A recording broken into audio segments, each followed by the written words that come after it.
Hey guys, so lower cross syndrome, aka open scissors, we see this situation a lot when people are squatting, and especially when we're having posterior chain movements. When we load things up and we get a little bit of this action happening. The rib cage starts to flare, you see the scissors open, we get too much activity in this piece of our back, too much activity in the front of our hips, and it's hard for people to stabilize their spine and keep that for a long period of time. So open scissors, think about it. If you see somebody doing this, work to close them down here. Now, what is making that happen? Hip flexors are doing too much. They're pulling us forward into this position. It's anterior tilt. We also get a little bit too much activity in our spinal erectors. We have too little activity in our glutes and our abductors to help us tilt that pelvis back, and also some of our deep stabilizers. So you got to be working on those like hollow holds, things where we're getting a little bit of anterior chain work. Those are super important for helping our low back and our mid back to be balanced out, so we get the good co-contraction to keep things stable in our mid back. So what happens when we have too much activity? We get decreased range of motion. That leads to injury. Usually you're going to see somebody's form break down at some point as a result of too much speed of the movement. If I go too quickly, I can't control it.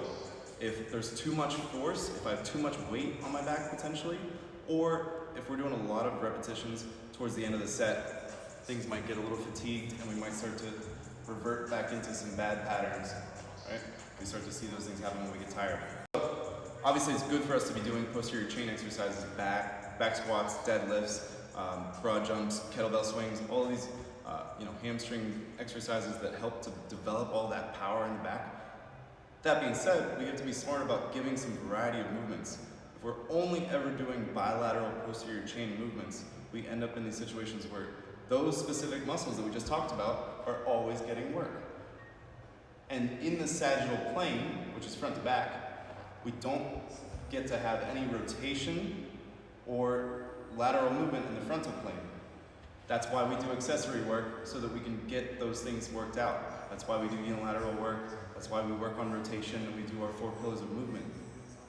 So continue to think about what is happening in those pieces and how you need to be doing accessory work to supplement that so that you don't always end up living in this world. Some cues to think about when we say, look up, chest up, sit back on your heels, drive through your heels, find your hamstrings. These are all good cues in some situations, but if you're using those all the time with someone and that's all they ever register, then it might be very hard for you to get out of that pattern. So check yourself, think about how you're phrasing these things and how you're getting people to get into the right movements, and let me know how it goes.